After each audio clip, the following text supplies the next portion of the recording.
an original story created exclusively for Golden Romance Empire. Emma Matthews stared at the check in her trembling hands. The amount printed in crisp black ink enough to cover her sister's medical bills 3 times over. Across the polished mahogany desk, Julian Reed watched her with those steel-gray eyes that missed nothing, his expression unreadable, as he waited for her answer. Outside his floor-to-ceiling windows, the city lights sparkled like fallen stars, so far removed from her small apartment, where unpaid bills covered the kitchen table. "One weekend," he repeated, his deep voice cutting through the silence between them. "You pretend to be my partner at my family estate, follow my lead, ask no personal questions. And when it's over, we never see each other again." Emma swallowed hard, the weight of her sister's worsening condition pressing against her chest as she looked up at the man who was offering salvation with strings attached. This wasn't how she imagined saving her sister's life, by stepping into a world of wealth and power, alongside a man whose walls were built higher than the skyscraper they stood in.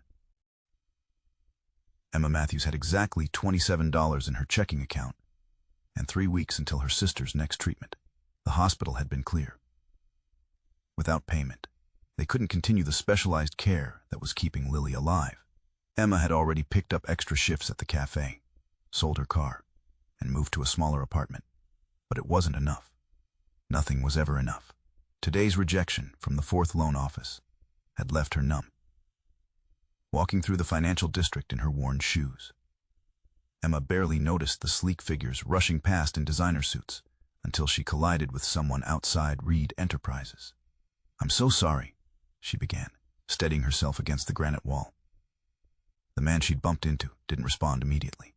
He was tall, impeccably dressed in a charcoal suit that probably cost more than her yearly rent, with dark hair and eyes that assessed her with clinical precision. "No harm done," he finally said, his voice measured and controlled. Emma would have continued on her way, but the coffee she'd been carrying had spilled across his expensive leather shoes. Mortified, she dropped to her knees, frantically dabbing at the damage with her scarf. "Please stop," he said, not unkindly. "It's just coffee." When she looked up, she was surprised to find him studying her with interest rather than annoyance. Something in his gaze made her stand straighter, summoning the dignity that had carried her through these impossible months. "I apologize, Mr. Julian Reed." The name registered immediately. Julian Reed was a financial prodigy who turned a small inheritance into a billion-dollar empire before 30. His face occasionally graced business magazines, always serious, always controlled. "I'll pay for the cleaning," Emma offered, knowing the promise was absurd given her circumstances. A ghost of a smile touched his lips. "That won't be necessary." He glanced at his watch, then back at her with sudden decision. "However, I find myself in need of assistance with something else. Do you have a moment?" 15 minutes later, Emma sat across from Julian Reed in his private office, trying to comprehend what he was proposing. "Let me understand," she said carefully. "You want to hire me to pretend to be your girlfriend for a weekend at your family estate?" Julian nodded, his expression businesslike. "My grandmother's 80th birthday celebration. The family pressure to settle down has become distracting to my work. Your presence would provide temporary relief from that conversation." "Why me? We literally just met." "You handled our collision with remarkable composure. No dramatics, no attempt to use the situation to your advantage. That kind of discretion is rare." He leaned forward slightly. "And frankly, you look like you could use the money." Emma flinched at his assessment, however accurate. $25,000 for 3 days, he continued. "All expenses covered, of course." The amount made her dizzy. It would cover Lily's treatments and give them breathing room for months. What exactly would this entail? She asked, hating how desperate she sounded. Julian slid a contract across the desk. "Simple parameters. You'll play the role of my partner of 6 months. We'll have a rehearsed story. You'll be polite, engage in appropriate social conversation, and follow my lead." His eyes met hers with unflinching directness. "There are 3 non-negotiable rules. First, no romantic entanglement. This is strictly business. Second, no personal questions about my life or family beyond what I volunteer. Third, complete confidentiality before, during, and after. Emma scanned the document, her heart racing. And after the weekend, we part ways. The arrangement concludes. You'll have your money, and I'll have bought myself several months of family peace. Everything in Emma wanted to walk out of this sterile office. This man was essentially buying a human prop for his family drama. Yet Lily's pale face flashed in her mind, her younger sister fighting so hard to live, while Emma fought to pay the bills. I need to think about it, she said quietly. Julian nodded once, writing something on a business card. My private number. I need your decision by tomorrow morning. As Emma stood to leave, dignity wrapped around her like armor, Julian added, For what it's worth, Miss Matthews, I respect your hesitation. Most people would have agreed immediately. That night, Emma sat beside Lily's hospital bed, watching her sister sleep. The monitors beeped steadily, each sound a reminder of time running out. On the bedside table lay the business card with Julian Reed's number. What would you do? Emma whispered to her sleeping sister. Is my pride worth your life? By dawn, she had her answer. Pride couldn't save Lily. $25,000 might. With fingers that trembled only slightly, Emma dialed the number. Mr. Reed, it's Emma Matthews. I accept your offer. 3 days later, Emma stood in the dressing room of an exclusive boutique as a stylist circled her with critical eyes. Julian had arranged everything. Clothes, hair appointment, even a makeup artist scheduled for tomorrow morning before they departed. Mr. Reed specified a sophisticated wardrobe, the stylist explained, presenting a selection of elegant dresses. Nothing flashy, nothing that screams trying too hard. Emma ran her fingers over fabrics finer than anything she'd ever worn. He seems to have thought of everything. He always does, the woman replied with a knowing smile. Mr. Reed leaves nothing to chance. By Friday afternoon, Emma barely recognized herself in the mirror. Her usually untamed brown hair fell in smooth waves, her makeup subtle but flawless. The navy dress she wore fit perfectly, making her look like she belonged in Julian's world. He arrived precisely at the scheduled time, appraising her transformation with a slight nod of approval. You look appropriate. Good. Just what every woman longs to hear, Emma replied before she could stop herself. Something flickered in Julian's eyes, surprise, perhaps even amusement, before his expression returned to its usual controlled state. My family will be watching you carefully. Remember our story. During the drive to his family estate in his sleek luxury car, Julian briefed her like a military commander. We met at a charity auction. You work in arts education, close enough to your actual cafe job without requiring detailed knowledge. We've been seeing each other for 6 months, taking things slowly. Why arts education? Emma asked. My family respects culture, but doesn't know enough about it to ask probing questions. His hands remained perfectly steady on the steering wheel. The less you have to fabricate, the better. As they approached the estate, Emma's confidence faltered. The Reed family home was a sprawling stone mansion set among manicured grounds, with fountains and gardens that looked they required their own zip code. You grew up here? She asked, forgetting momentarily that personal questions were forbidden. Julian's jaw tightened. Sometimes. Before she could ask what that meant, he added, Remember, we're comfortable with each other, but not overly affectionate. My family would never believe I'd bring someone demonstrative. Don't worry, Emma said dryly. I'll control my passionate urges. That almost smile flickered across his face again before they were greeted by staff, who took their luggage. Inside, the house was even more intimidating.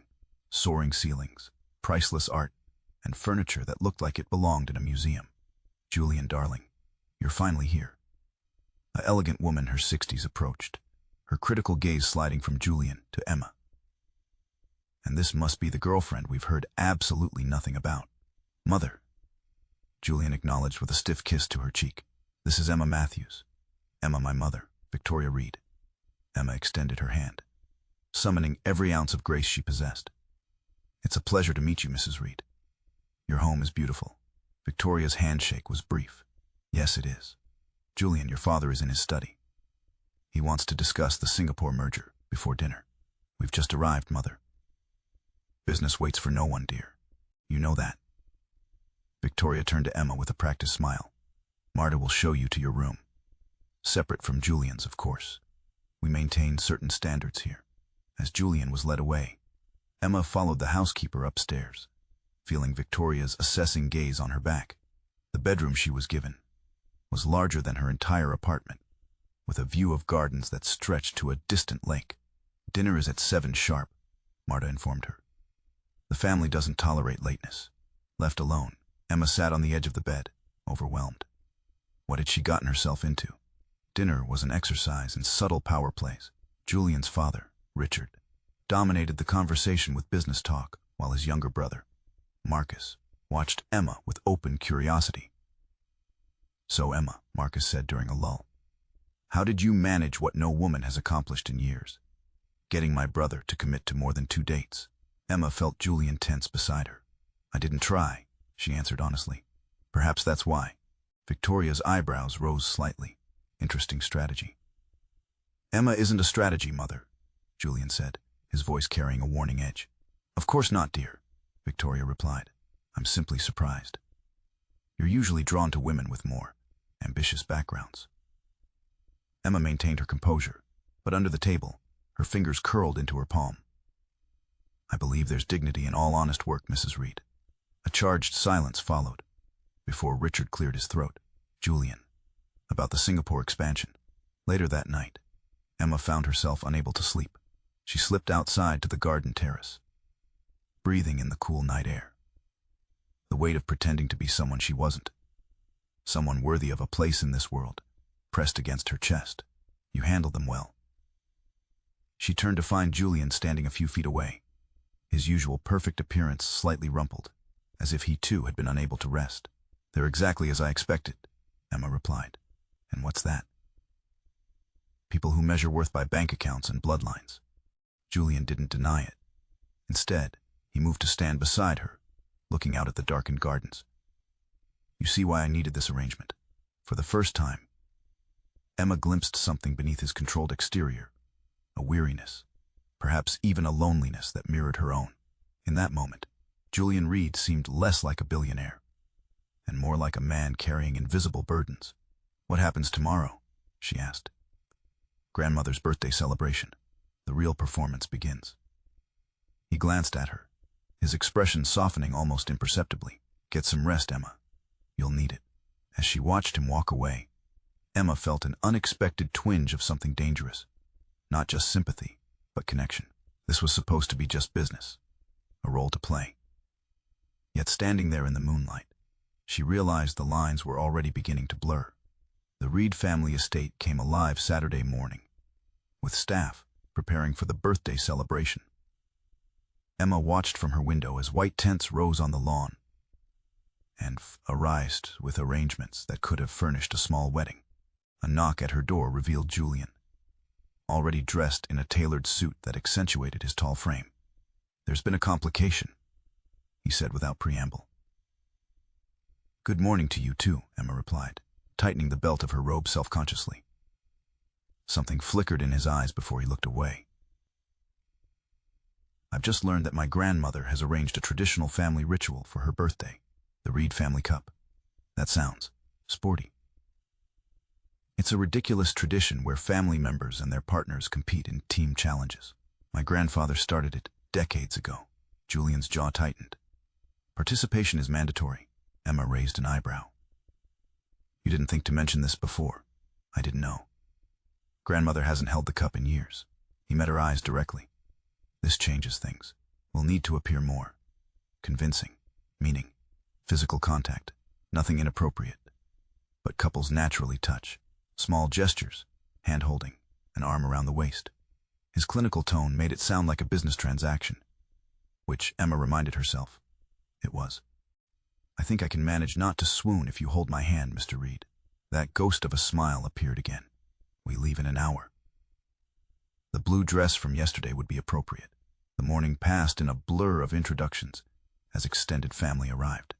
Julian stayed close, his hand occasionally resting at the small of Emma's back, each touch sending an unwelcome warmth through her body. His grandmother, Eleanor Reed, proved a surprise. Unlike Victoria's cold assessment, Eleanor's sharp eyes held genuine curiosity when Julian introduced Emma. "So you're the woman who's captured my grandson's attention," she said, squeezing Emma's hand. "About time. He works too hard." "Grandmother," Julian warned gently. "Oh, hush. I'm 80 today. I've earned the right to embarrass you." Eleanor winked at Emma. He was the most serious child, always watching, calculating. Even his laughter was measured. Emma glanced at Julian, trying to imagine him as a child. "I can believe that." Eleanor's gaze moved between them. "You know, dear, you're not what I expected." "I get that impression a lot today," Emma admitted. "It's a compliment," Eleanor assured her. "Now both of you must participate in the cup, Julian. Your grandfather would be disappointed if you didn't." As they walked away, Julian's posture remained rigid. "I apologize for my grandmother." "Don't. She's lovely." Emma hesitated. "Were you really such a serious child?" Julian's expression closed. "Rule 2, Emma. No personal questions." The afternoon's competition proved less athletic than Emma feared. A series of silly games designed to promote teamwork. Throughout, Julian maintained physical contact that felt increasingly less performative. His hand would linger on hers a moment too long. His eyes would catch and hold hers across the lawn. During a brief respite, Marcus approached them with champagne flutes. "You two are surprisingly good together," he observed.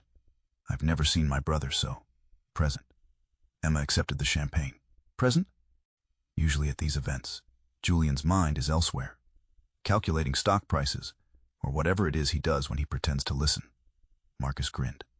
"Today he's actually here." Julian's arm tightened around Emma's waist. "I'm always here, Marcus." "Physically, sure." Marcus raised his glass in a mock toast. "Anyway, prepare yourselves for the final tradition. Grandmother insists on reviving all the old customs today." After Marcus left, Emma turned to Julian. "What final tradition?" "I have no idea," he admitted, the uncertainty making him look younger somehow. "But with my grandmother, it could be anything." They discovered the answer at sunset, when Eleanor gathered everyone beneath the largest tent. Crystal glasses clinked as she raised her hands for silence. "For generations, Reed couples have sealed our family gatherings with the harvest kiss," she announced. "As my birthday wish, I'm reviving the tradition." A murmur ran through the crowd as Eleanor continued, explaining how each couple would share a kiss beneath the harvest wreath hanging in the center of the tent. Emma felt Julian go completely still beside her. "We don't have to," she began quietly. "We do," he interrupted. "Grandmother is watching us, specifically." One by one, couples stepped forward. Marcus and his wife, Julian's parents, cousins, and their partners. Finally, Eleanor beckoned to Julian and Emma. "The newest couple among us," she announced with evident satisfaction, as they stepped under the wreath. Emma's heart hammered against her ribs. This wasn't part of their agreement. Julian's eyes met hers, a silent question in their depths. "It's okay," she whispered, giving him permission. His hands came up to frame her face with unexpected gentleness. When his lips touched hers, Emma had prepared for a brief, perfunctory contact, the minimum required to maintain their charade. What she hadn't prepared for was the jolt of electricity that shot through her body, or how Julian's controlled demeanor would crack as the kiss deepened. His hands trembled slightly against her skin, and when they finally pulled apart, his eyes held a stunned vulnerability that matched her own confusion. Applause broke the moment. Julian's mask slipped back into place, but something fundamental had shifted between them. Hours later, Emma escaped to the garden, needing space to think. The kiss had been for show, nothing more.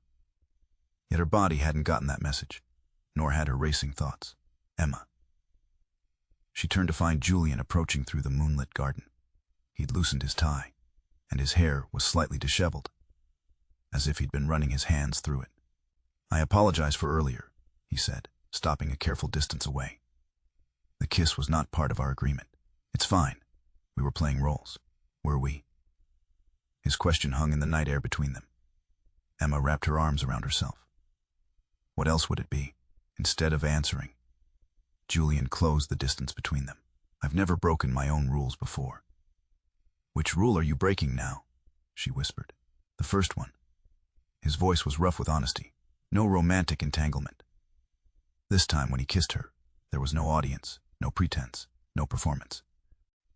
There was only Julian and Emma, two people who had started as strangers playing parts, and were now something neither could define. When they finally broke apart, Julian rested his forehead against hers. "I don't know what's happening," he admitted. "Neither do I," Emma replied, knowing they had ventured into dangerous territory, a place where contracts and rules no longer applied. Sunday morning arrived with pale sunlight streaming through Emma's window. She lay awake, replaying last night's kisses in the garden. The way Julian's carefully constructed walls had crumbled, leaving something raw and real between them. A light knock interrupted her thoughts. Opening the door, she found a breakfast tray with a note in Julian's precise handwriting. "Business call. Meet me at 11 in the library." The library proved to be a 2-story room, lined with leather-bound books. Julian stood by the window, his back to her, phone pressed to his ear. "I don't care what it takes," he was saying, his voice carrying the authority of someone accustomed to being obeyed.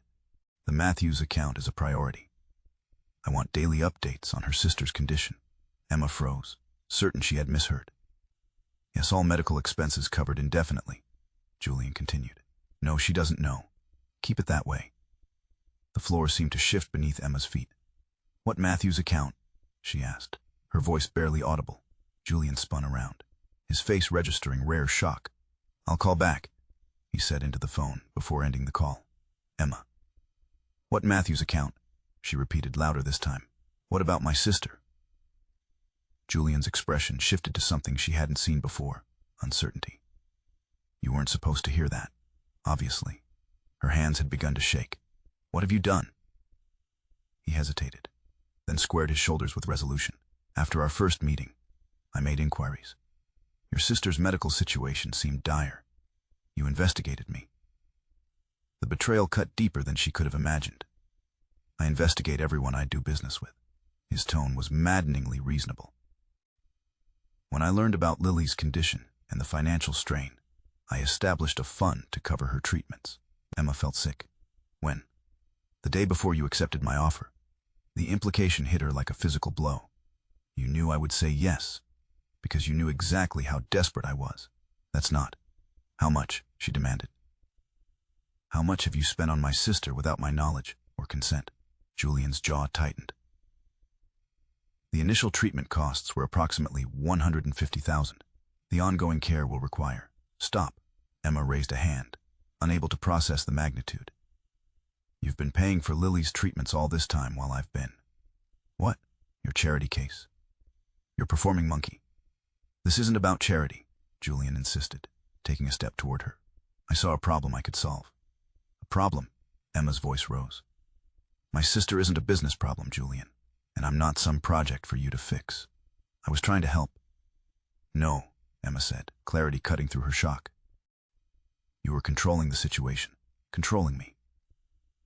Did you think I'd be so grateful when I found out that I'd fall into your arms, that I'd overlook this complete violation of my privacy and agency?"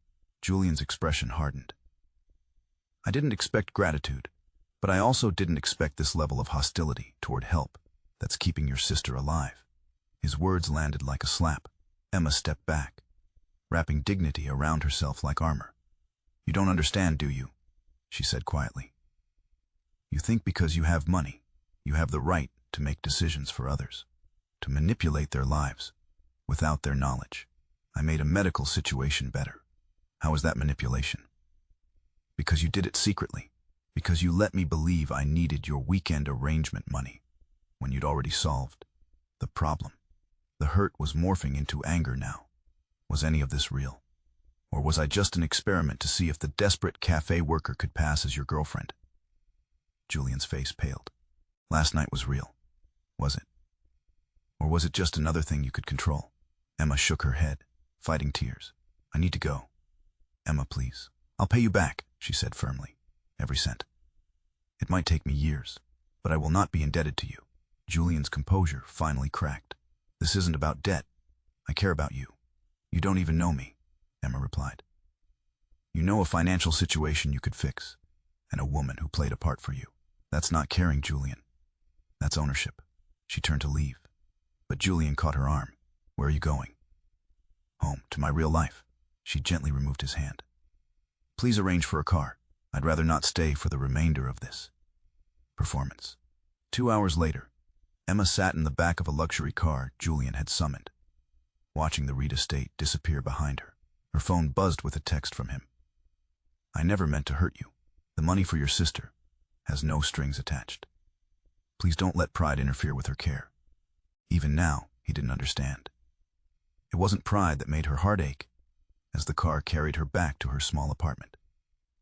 It was the knowledge that what had felt like the beginning of something genuine had been built on a foundation of secrets and control.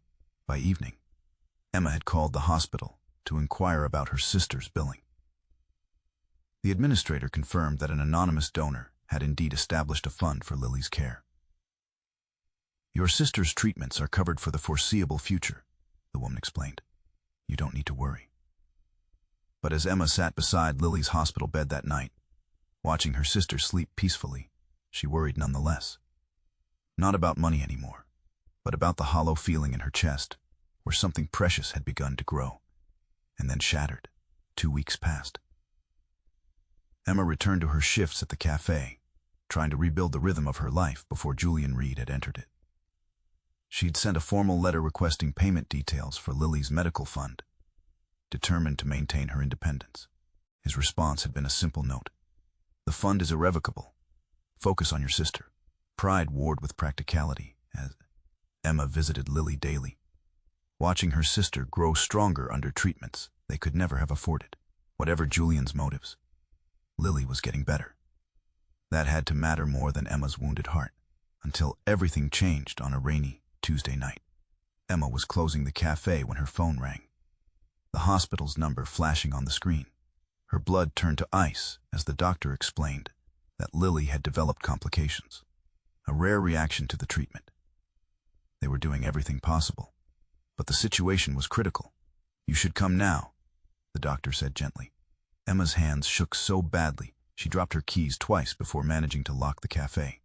Rain pounded the sidewalk as she ran for the bus stop, only to see the last bus of the night pulling away. Panic clawed at her throat. The hospital was across town, and she had no car, no money for a taxi.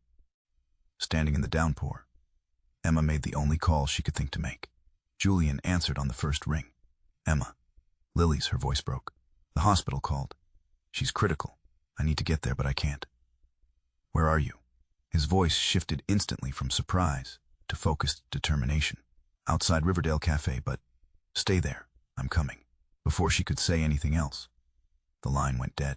Emma huddled under the cafe's small awning, rain soaking her shoes as minutes crawled by. Then headlights cut through the downpour, and a sleek car pulled to the curb. Julian emerged without an umbrella, rain immediately plastering his hair to his forehead. Gone was the perfect, controlled man she'd met weeks ago. He wore jeans and an untucked shirt, as if he'd dressed in seconds. Get in, he said, already opening the passenger door. Emma slid into the car, too worried about Lily to question his presence, or how he'd arrived so quickly. Julian drove with focused intensity, taking corners faster than was strictly safe, using his phone to check traffic patterns at red lights. What happened? He asked as they sped toward the hospital. Emma explained in fragmented sentences, her voice catching, without comment. Julian reached across the console and took her hand, his warm fingers steadying her trembling ones. At the hospital, Julian didn't drop her at the entrance. He parked and walked in with her, his hand at the small of her back as they approached the nurse's station. When the staff began explaining forms and procedures, Julian stepped forward. Whatever she needs, whatever specialists are required, he said quietly to the charge nurse. Cost is not an issue. Emma was too frightened to protest his intervention. They were directed to a waiting area where a doctor soon joined them, explaining Lily's condition in terms that blurred in Emma's panicked mind. Julian asked precise, informed questions that Emma couldn't formulate. We're doing everything possible, the doctor assured them. The next few hours are critical. As midnight approached, Emma sat rigid in an uncomfortable chair, staring at the doors that led to Lily's room. Julian returned with 2 cups of coffee, placing one in her cold hands. They'll let us know the moment there's any change, he said, taking the seat beside her. "Why are you here?" Emma finally asked, the question that had hovered since his car had appeared in the rain. Julian's gaze remained on the swinging doors. "Because you called." "But after everything, Emma." He turned to face her, his expression stripped of all pretense. "Where else would I be when you needed me?" Something in his unguarded tone broke through her defenses. Emma's careful composure crumbled as tears finally came. Without hesitation, Julian pulled her against his chest, one hand stroking her hair as she sobbed. "She's all I have," Emma whispered against his shirt. Julian's arms tightened around her. "I know." As the night deepened, Julian didn't leave. He brought more coffee, spoke quietly with doctors, and sat beside Emma in silent support.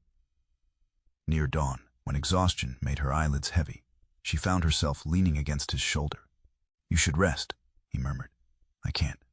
Just close your eyes. I'll wake you if there's news." Perhaps it was exhaustion, or the steady rhythm of his heartbeat beneath her ear, but Emma found herself drifting, before sleep claimed her completely. She heard Julian speak so softly, she almost missed it. "I lost my younger brother when I was 12, he confessed to her half-conscious form. "That's why I helped Lily without telling you. I couldn't watch someone else lose a sibling when I could prevent it." Emma wanted to respond, to ask about this revelation that violated his own rule against personal disclosures, but darkness pulled her under before she could form the words. She woke to Julian gently shaking her shoulder. A doctor stood before them, and Emma's heart stopped until she saw the woman's small smile. "She's stabilized," the doctor said. "We've turned a corner. Your sister is going to be okay." As relief flooded through her, Emma turned instinctively to Julian, in his exhausted, unguarded face. She saw not the controlled billionaire, but simply a man who had stayed through the darkest night because she had asked him to. 3 days after Lily's crisis, Emma returned to her apartment from the hospital, bone-tired but relieved. Lily was recovering steadily, the doctors now confident in her prognosis. Throughout those tense days, Julian had maintained a careful distance, ensuring every medical need was met, but giving Emma space she hadn't asked for, but perhaps needed. He hadn't mentioned that night's confession about his brother, and Emma hadn't found the right moment to acknowledge it. They existed in a fragile detente, their previous conflict suspended by Lily's emergency, but not resolved. Emma had just stepped out of the shower when a knock sounded at her door. Wrapping herself in a robe and toweling her damp hair, she peered through the peephole to find Julian standing in her hallway, looking uncharacteristically uncertain. When she opened the door, he seemed momentarily at a loss for words. A rare state for a man who calculated every response. "May I come in?" he finally asked. Emma hesitated, then stepped aside. Julian entered her small apartment, his expensive clothes and commanding presence making the space feel even smaller. He glanced around without comment, taking in the modest furnishings and the stack of medical paperwork on her coffee table. "How is Lily?" he asked. "Better. They're talking about discharge next week." Emma tightened her robe's belt self-consciously. "Why are you here, Julian?" He met her eyes directly. "Because I owe you an apology, a real one, not a justification disguised as an apology." Emma gestured toward her worn sofa. They sat with careful distance between them, the air heavy with unspoken words. "I've been thinking about what you said," Julian began, "about control and agency. You were right. The admission clearly cost him." Julian Reed wasn't a man accustomed to acknowledging mistakes. "When I saw a way to help your sister, I didn't consider how it would affect you. I saw a problem, applied resources, and expected gratitude." He ran a hand through his hair, a gesture of vulnerability she'd only seen that night in the garden. "That was wrong." "Why did you do it?" Emma asked quietly. Julian was silent for a long moment. "When I was 12, my brother got sick, a rare form of leukemia. My parents spent millions on treatments, specialists, experimental protocols. Nothing worked." His voice remained steady, but Emma saw the cost of this disclosure in the tension of his shoulders. "The night he died, my father told me that some things can't be fixed with money or power. I decided then that he was wrong. Julian, I've spent 20 years proving him wrong, building wealth and influence, specifically to fix problems others can't." His eyes met hers. "When I learned about Lily, It wasn't charity or manipulation. It was reflex. Fix the problem before it becomes unfixable. Emma's anger softened at the pain evident beneath his composed exterior. You can't save everyone. I know that intellectually, emotionally. He shrugged slightly. Control became my defense against helplessness. Rain began pattering against her windows as Emma processed his words. You should have told me. Yes, he agreed simply. I should have. And the weekend at your family's estate? Was that just another problem to solve? Julian's expression shifted. Initially, yes. I needed someone to play a part. And you needed money. Efficient solution. He paused. But something happened that I didn't calculate for. What? You. His voice softened. You with your dignity, and your sharp observations, and your refusal to be impressed by wealth. You saw through every defense I've spent years constructing. Emma's heart, despite her resolve to remain detached, that night in the garden, was the first honest moment I've had in years. Julian finished, and it terrified me. The admission hung between them as rain drummed harder against the windows. I don't know how to do this, Emma, he continued. I don't know how to care for someone without trying to control the outcome, but I want to learn. Emma studied him, this powerful man sitting on her second-hand sofa, more vulnerable than she'd ever seen him. Why? Why would you want to change something that's worked for you all these years? Because the night Lily was in crisis, when you fell asleep against me in that hospital waiting room, I realized something. Julian moved closer, his eyes never leaving hers. Control might build empires, but it can't build connections, and a life without real connection isn't a life I want anymore. Emma's carefully constructed defenses began to crumble. I can't be another project for you to manage, Julian. I don't want to manage you. I want to know you. He reached for her hand, his touch tentative. No contracts, no arrangements. Just Julian and Emma, figuring out what this is between us. And if I say no, then I'll respect your decision. His thumb traced circles on her palm. Lily's medical fund remains regardless. No strings, no expectations. Emma looked down at their joined hands. How do I know you won't revert to fixing and controlling when things get difficult? You don't. I don't. Julian's honesty was disarming, but I'm willing to try, to fail, to learn. If you're willing to tell me when I'm overstepping, a small smile touched Emma's lips. I think I've demonstrated I'm capable of that.